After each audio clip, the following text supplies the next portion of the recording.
Hi everybody, welcome back to CaliberTV. I'm Yasmin. I'm joined by Aaron Pauley today from Of Mice and Men, talking about his new EP, Timeless. Aaron, how are you? I've seen you tweeting a lot recently, either about coffee or PCs. First cup of the day. So forgive me if some of my answers don't make sense. My brain is like a third functional so far. So I want to just jump straight into it with your forthcoming EP, Timeless. Straight off the bat, I wanted to know what is the meaning behind the actual name and just the backstory of the whole EP. I think the name Timeless, it comes from that lyric, oh, so impermanent, but I swear to God that we're timeless, which is just kind of like, timeless technically it means a plethora of different things, but there's two ways I think of taking it. Something is timeless is something that, it exists as like a classic piece of art, something that outlives maybe its own mortality or cultural relevance at the time. But timeless also means without time. It means outside of time. And so it's kind of an interesting play on words. The older you get, the more people in your life you lose, because that's just the nature of things. Death is one per customer so far. They haven't mitigated that or found the fountain of youth or anything like that. So I think the older you get, the more keenly aware of impermanence. And I think, impermanence has like almost like an emotion to it. The Japanese, they call it mono no aware, which is like the gentle sadness in things. And it's the idea that things are beautiful because they don't last forever. And when you understand that, there is a certain type of bittersweet joy and also bittersweet sadness in knowing that things don't last forever. So I think, getting older, you just become more aware of that. And I think being thrown into a pandemic that radically changes your lifestyle, Yep. it pushes you in front of that mirror to self-reflect, and then it kind of holds you there. So I think a lot of this record is about that, is reflecting on the idea of impermanence. And it's funny because most of it the entire thing was pretty much written and completed before we started going into like full lockdowns and stuff. So a lot of it it relates to that situation, but a lot of it doesn't necessarily it wasn't, birthed from that situation. When I listen, because I've listened to the EP and I love it, not to gush, but I think it's amazing. Oh, thank you.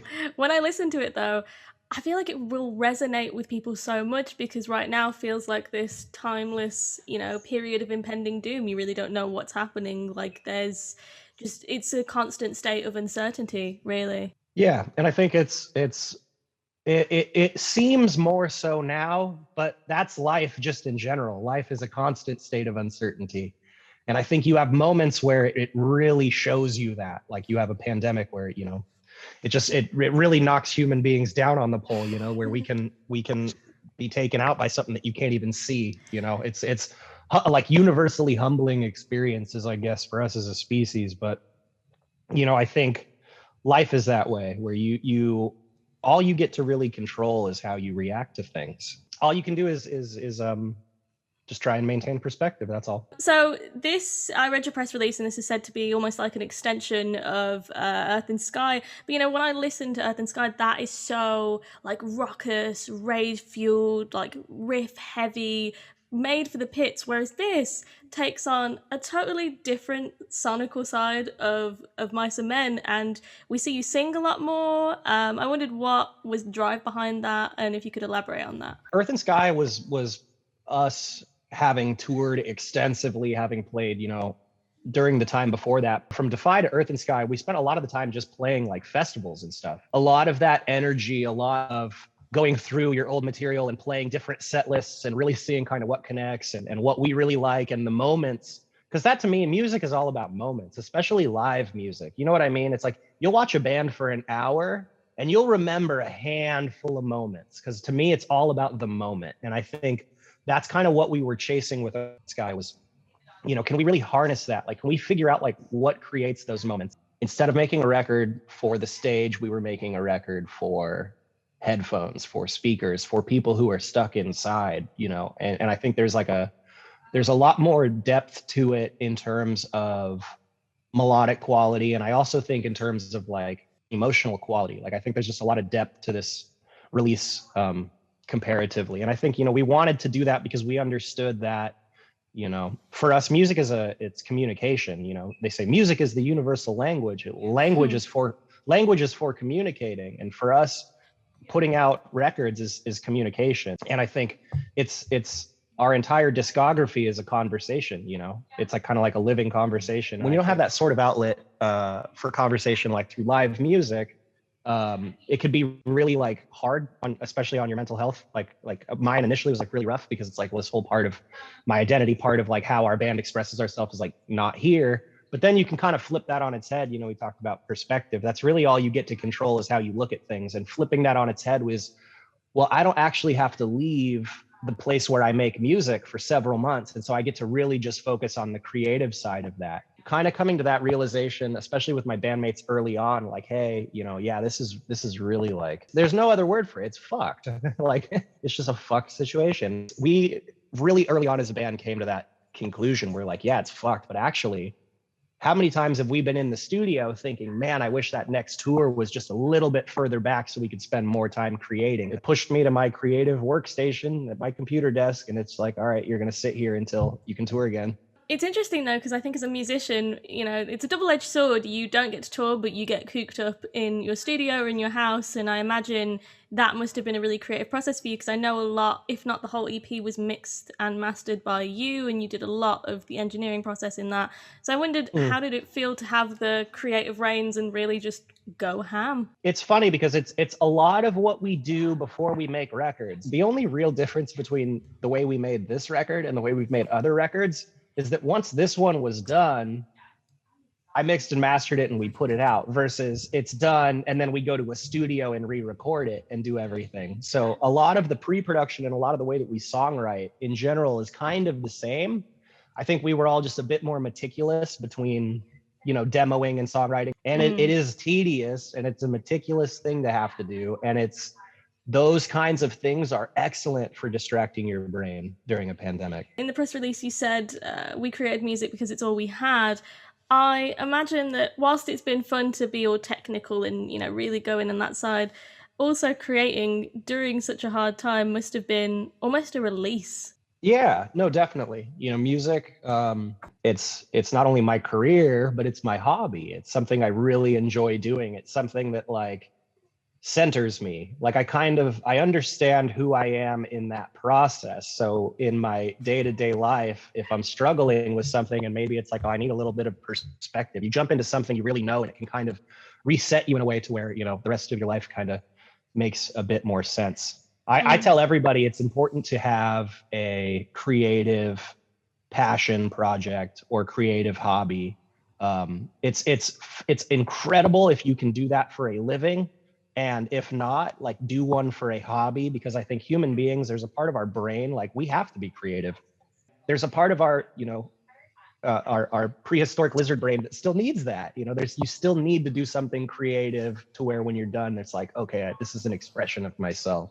I fully believe that. I wanted to pick your brain about this because you speak about, you know, how creativity is a necessity, and I think so as well. But I feel like because everything's moved online, people feel pressured to make their creative hobbies a job because, you know, hustle all the time, 100% motivation. There's all that motivational stuff online that tells you you have to hustle 24/7. Do you ever think it's a bit unhealthy to have a creative hobby that's your job? Can you not just have something that's like your own thing?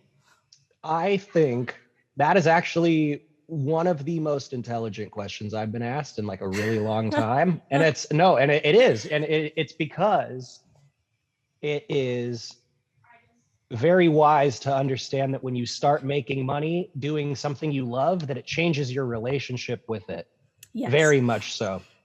There can be lots of pressure. There can be lots of things. We're really good about not overexerting ourselves because historically we've done it enough times that we know that you burn a candle at both ends till there's no candle, and then what? Then you're in the dark again. So there's always amount of preserving your energies and doing things like that. I think with regards to Instagram and social media, you're only seeing the curated highlights of people's lives. And it's not only that, but it's like most of those moments aren't real. You know, I think back even to the pictures that I post where it's like, you know, you go to the beach and you're like, hey, it's not, nobody's taking candid photos of you. It's, oh, let's find the perfect place. Let's get the perfect lighting. And yeah. And then somebody sees that and they go, oh man, this is their life. I bet somebody just walked by and like, you know, and I think there's an age old saying, you know, comparison is the thief of joy. And that's all you get on social media. And sadly, it's created for like dopamine hits. You know, you put something out that's creative that you worked hard on and someone likes it and you get a ding, oh cool, ding, oh cool. And then you get a comment, this shit sucks. And you're like, oh damn. And of course you can have 100 likes and 1 negative comment and your brain goes to that and you're like, shit, what's the point? It is really sad. I think it's got a lot of young people feeling really hopeless about their situation when their situation is so drastically different from the successful people that they see on Instagram. Yeah. Pictures of success. It's like, man, I know so many people that have pop in Instagrams, and I know that their lives really kind of aren't like that. Not that anybody's like faking it, but it's like, of course you only put your best foot forward. I have my phone's full of pictures where I'm like, I'll take a selfie. Nope. Delete. And it's like, why? You should be able to post ugly pictures of yourself with stupid captions. Initially, it was like, hey, I'm going to lunch. Click. It was never about like, oh, I need to impress people. I need people to like be impressed, because that's exhausting. It's an exhausting existence when you live to impress other people. And I think social media just sets everybody up for that. Ooh, Daisy. Sorry. We're like literally in the process of moving. If you could see the rest of, actually I could just show you. I'm gonna show you the rest of my apartment as it's literally a gigantic mess. So fun. No, it's fine. Daisy. I love dogs. I love dogs. What a chaotic interview. I love this. It's real. You know what I mean? Let's give the people some real. The real life of Aaron Pauley. Yep. It's a real it's something. Being, you know, journalist, I love my job, but also there's the part of me that's like, I fucking hate doing this. Not this interview, of course. no, of course not this interview. I'm just kidding. No, are you kidding me? There are so many times where I'm on the road and I'm like sick and I'm just like, God, I should have just worked in an office. Like I could be in air conditioning, like pushing, just typing, clicking away on a really nice click-clacky keyboard. But I think that there is a intrinsic reward of like doing something like journalism or doing something like music, especially when you can, you know, take your hobby and make a vocation out of it, you know, make a career out of it even. And it's like, but there shouldn't necessarily be that pressure to do that. You know, it like, if you want to paint, there should be nothing in your mind that tells you, oh, well, there's so many painting Instagrams and so many people, like what's the point? It's so easy to get caught up in that, especially with creativity and social media, to just say, man, it's so flooded. Like, what's the point? But it's like, I don't know, there's tons of music out there, but I still like creating it. And I don't know. I think as soon as you start doing something specifically for the audience, then you're at the mercy of that audience. But if you just do it for yourself and you just find joy out of it, then it will resonate with people because it comes from an honest place. And then when negativity comes, it's just, you just shoulder it off, you know, shrug it off, shoulder it off. That's not an expression. Before we move on and talk about more of the EP, I wonder, so you spoke about like how when everybody's given a soapbox, there's this expectancy and like everybody's expected to kind of speak out and say this and say that. And everybody's, you know, there's so much conversation on Twitter right now. I wonder, as, you know, the front man of a band, do you ever feel that pressure to have to speak out on issues? Even sometimes, because this is the kind of problem I have, is sometimes you're not qualified to speak on this stuff. You don't have the answer to every moral dilemma in the world, but because you have a following and you're part of this big band, everyone's like, why hasn't Aaron Pauley spoken out about this? He's a bad person. It's sometimes like, you have no fucking clue. You don't know what to say. The world's falling apart.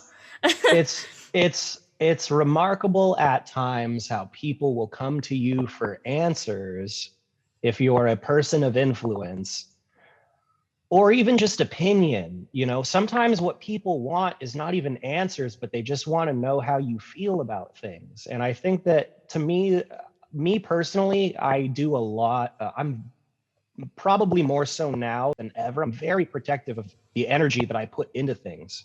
You know, I'm a generally very empathetic person, and that doesn't lend itself well when you look at all of the world's problems and you put all of your energy into all of the world's problems and you go, I can't do anything about any of this. Yeah. And, you know, the term, I don't like using the term virtue signaling, because I think there's a lot of like people that are very bigoted that will use that to say like, oh, well, you just you're just virtue signaling. But there is a fair amount of people that just want to know that you agree with them on things. And there are a lot of times where I don't feel like my voice is the most important voice to be heard. And so I'd rather not say anything and let those voices be heard than to just like put more noise out into the ether about how I feel about things, you know? And I think that I don't know that, I think that social media is great for raising awareness for things, but I don't know that the most meaningful actions to the world's biggest problems come from awareness more than they come from action, you know? Yeah, no, I totally agree. And it does get muddy, you know, when people are like, just with everything, and you can say the wrong thing and get crucified for it, even if your heart's in the right place. It's just, I think it's kind of a mess. I prefer to have those really in-depth conversations about things like that, as far as like, you know, race relation issues, like geopolitical issues.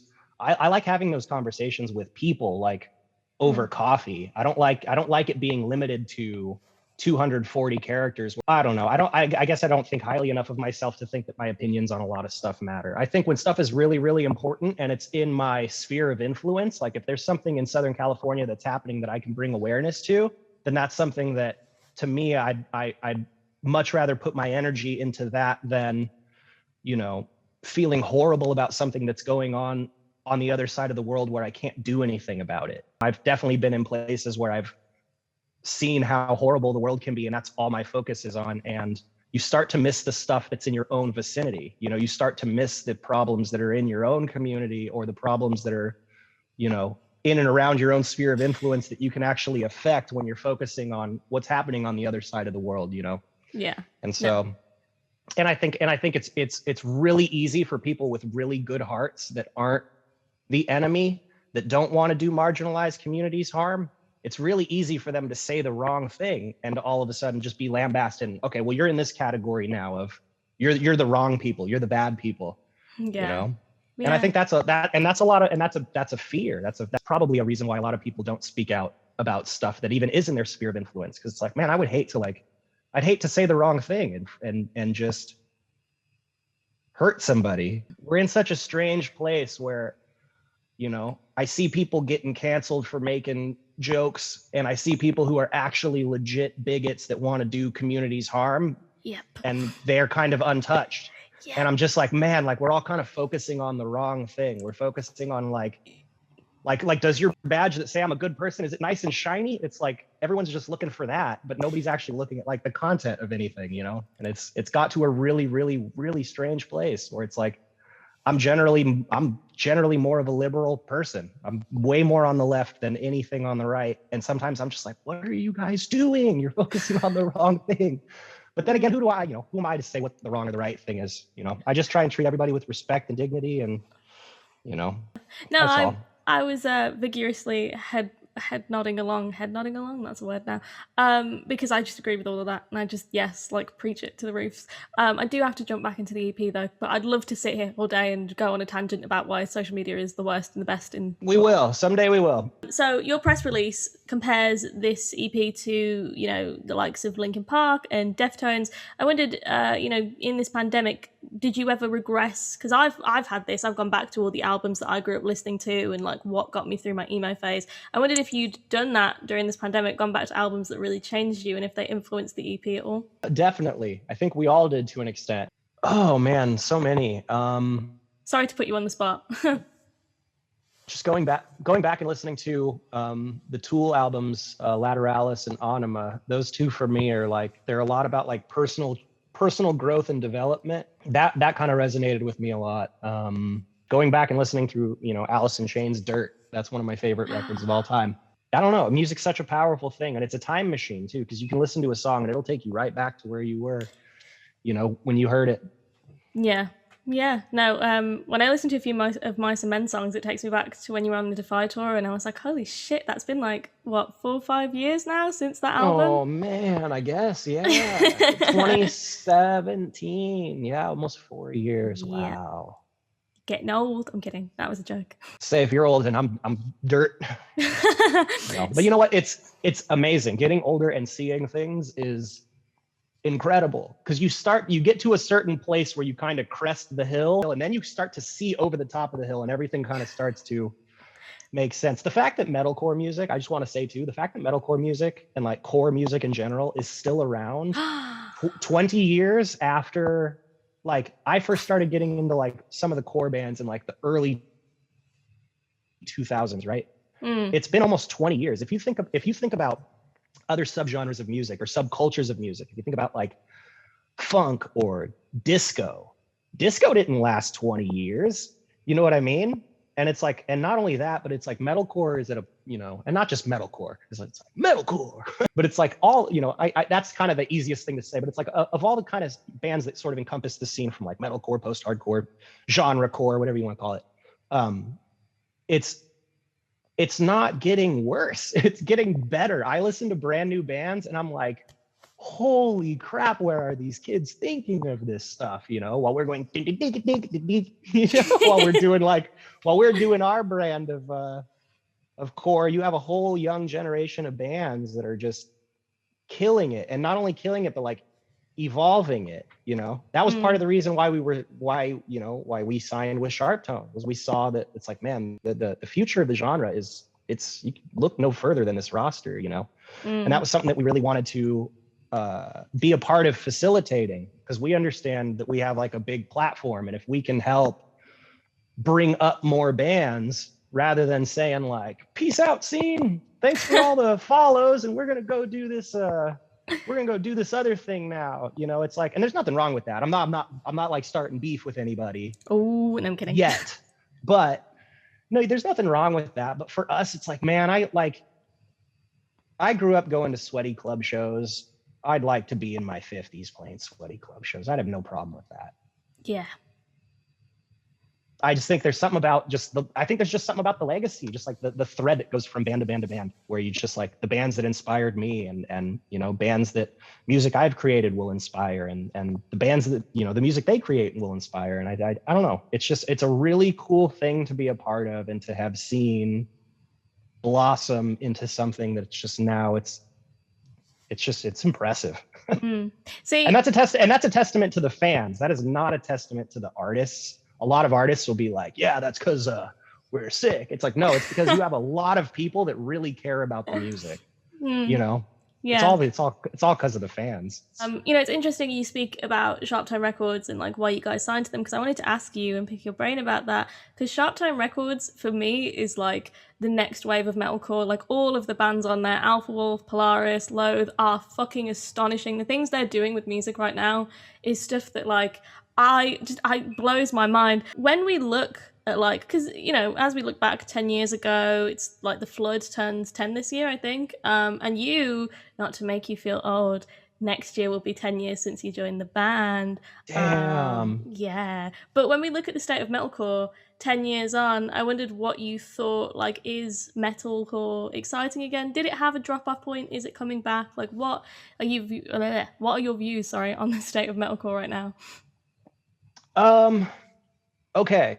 So you remember how I talked about, it's like every time is a circle, you know, like, you know, I talked about the hill, and you crest the hill and you start to kind of see the patterns of things. One thing that happened is metalcore started off as an underground genre of music, and then it got popular enough that it became mainstream enough for bands like Of Mice and Bring Me and ADTR and Asking to have like mainstream relevance for like a few years, you know. Like Linkin Park took us on tour. That's insane. You know what I mean? Like that's it's insane. And the genre as a whole had kind of a mainstream moment, right? I think what happens with anything, and you can see it with grunge, is it starts off as a subgenre. It gets popular enough that it has a mainstream moment. It gets it burns really, really, really bright, and then it goes back underground again. And then it comes back out, and you'll have moments where it comes back out, and it will burn bright again because it's mainstream, and then it will go back underground. I think in 2012, 2013, 2014, the metalcore as a genre was kind of more in the mainstream presence than like ever before, with regards to like, you look at the bands that were headlining Warped Tour, for example, it was like a lot of metal, a lot of just like core bands, you know, from like the scene, just the scene bands. I think what happens is it gets to a point where there's kind of a disconnect between the mainstream side of core and then the underground side of core that sees that it's kind of, they see what's happening in the mainstream and they go, that's cool, but like I want to kind of take it back to what it was and I kind of want to reinvent it a little bit. And I think between the time period of like 2016, 2017, even like up until now, you've had so many young, incredible bands that just go back and like, you know, not reinvent the wheel, but like pretty close. You know what I mean? Like really kind of just take the, you know, sonically evolve the genre to the next level. And then it's so good that it draws enough people that it starts to build up and become mainstream again. And we're kind of in that initial phase where I think 2 or 3 years from now, if everything opens back up again, a lot of these young bands are going to kind of catapult to that, you know, 2,000 people a night kind of rooms and stuff. And I think it's because the music comes from such an honest place that it speaks to people. And somebody hears it and goes, man, I relate to that. I don't know why, but I do. And I think it's all cyclical. I think it's the bands in the underground are always the ones that kind of touch on the magic, and then it gets kind of dug up, you know? Sorry to make you feel old, but next year will be. It's all good. 10 years of being in this band and slugging through and going through all the hardships, the good times and the bad times. I wonder, you know, looking at all these new bands coming up and when you reflect on the past 10 years, if you could give them any advice, which I'm sure it's different for you now, especially when you look at like Spotify streaming services and streaming services in general that weren't available or a thing 10 years ago. If you had any advice for these new bands, what would it be? It would be to stay creative for creativity's sake. And when you start to feel comfortable, know that that's the bad place. If things start to just feel great and you're like, man, everything's just going, I can kick my feet back and relax. It's like, that's kind of when you start to, I don't know if lose steam is the right word, but I think there's a certain amount of having to push yourself and keeping yourself uncomfortable so you don't become complacent. Mm-hmm. Because when you're kind of uncomfortable, you'll push yourself to have to be greater, and you'll kind of have to push yourself to find that comfort.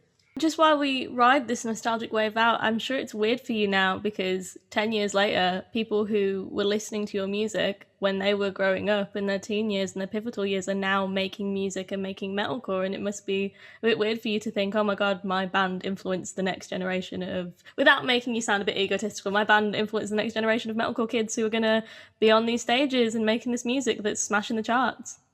It's wild, you know. I remember back in it was like maybe 2015. It was when Post Malone was it was when White Iverson was like just popping off. And the reason why I had heard of him was because the Volumes guys, Diego, rest in peace, is a hip hop producer. And so he turned me on to Post and was like, this guy's going to be huge. And I remember hearing it and being like, yeah, this is really catchy. This is really good. And I remember it was like a year or two later, and I was just talking with Post on social media, and it's just like, he was an Of Mice fan. And it's like that, it's so trippy that like, you can drop a pebble in the water and you have no idea how far the ripples go, you know, because how many people is his music going to influence? And it's like, for me, it's not an ego thing at all. For me, it's cool to be a part of the story. There are so many bands that I could thank for influencing me. And in a heartbeat, I would if given the opportunity. You never know what you do could inspire somebody to do something that's so much greater than anything you'll ever do. And that's fantastic.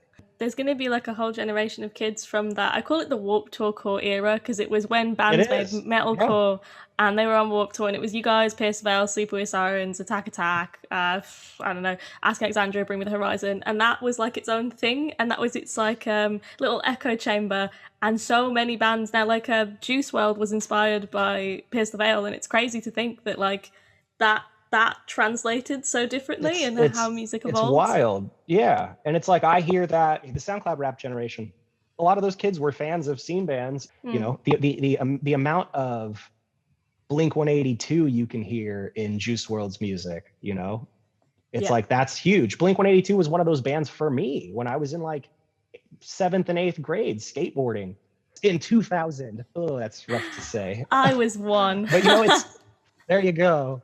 It's like it's so crazy though, and it's yeah. I don't think it has to be an ego thing at all. It's just cool to be a part of any sort of story, and that all circles back to timeless. Is the art you create is going to outlive you, and the ripples you make in the water are going to outlive that initial splash of dropping the pebble in it. And I think that it all is encompassing with that EP, and it's all encompassing with just the themes of everything. And the older you get, the more you see that everything is a Venn diagram and everything kind of fits into its own little circles and stuff overlaps, you know? What a nicely philosophical conversation we've had. I know. I'll end on something a bit easy. Remember when we were like, hey, we're going to talk about the EP and it'll be nice and quick. I'm so sorry. No, it's great. I think it's just an extension of the music. That's all. It's an extension of the conversation. My hope is that somebody would watch this and then be like, oh, I should go and try and do something creative. You never know. Like, I don't know. I'll end on something a bit simple that isn't too much, because we've put the world to right. We've solved all the world problems at this rate. Oh God, I hope not. So with the Timeless EP, what are your intentions putting it out there? How I know it's hard to anticipate how it's going to be received, but I wonder, is there any kind of way that you want it to enact with people and how you want it to resonate? Honestly, it just comes down to, I would want anybody who was feeling alone to hear it and feel a little less alone. I think that's arguably the biggest thing that music can do with regards to solving humanity's problems. I think music can bring awareness to issues. I think music can challenge the status quo. I think music can push cultural and societal boundaries. But I think the most powerful thing music can do is make somebody who's lonely feel just a little less alone. And that to me is like, the rest of everything is all problems that human beings made. You know what I mean? Like, you talk about societal problems or cultural problems or anything, and it all stems from hurt human beings hurting other human beings. And I think that's the most powerful thing music can do, is make somebody feel a little less alone and just feel a little better. If everybody just felt a little better, I think you'd have a lot less sadness and hatred and all the other problems in the world.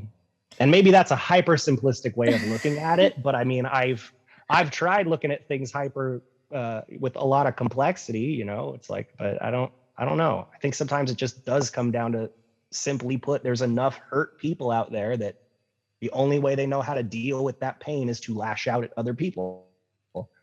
I think that's easier than ever now that we're all online, because you can just tweet somebody and say, fuck you, I hate your band. Which well, let me ask you a question. When has a conversation on Twitter ever started not as an argument? Everything on Twitter starts as an argument. It's either, I like this, if you don't like this, suck it. Or like, everything is, there's no discourse anymore. It's literally all arguing, and it's literally all disguised as whatever. And it's people acting shitty all over the place for whatever reasons. And it's people politically on both sides acting shitty to each other. It sucks. I don't like it. It sucks because it doesn't help anything. It doesn't solve anything. Being shitty to someone because you believe you have the moral high ground and they're a bad person morally, if you're being shitty to them, you're still being shitty. And it's like, that's just more shittiness, Yeah. I've said the word shit a lot in like the last 30 seconds. But that's a big thing for me. Is like, once you take the ability to say something to somebody's face, nobody's that bold in person. No. It's probably for good reason. But I don't know. I think social media has done a lot, though. It's done so much good too that I don't want to be that old guy that's just like, social media bad.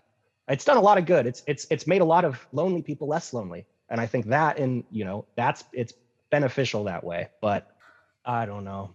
I'm old. I'm up to my eyeballs in boxes from moving. What do I know? And I don't know anything. That's what these are all my opinions. And I'm sure I have some shitty opinions that would probably make people unhappy with me if I shared them, because I'm not I don't know everything, and I don't pretend to know everything. I just want to learn, and I want to treat people with respect and dignity. And I think if you just start there, you're probably going to end up okay.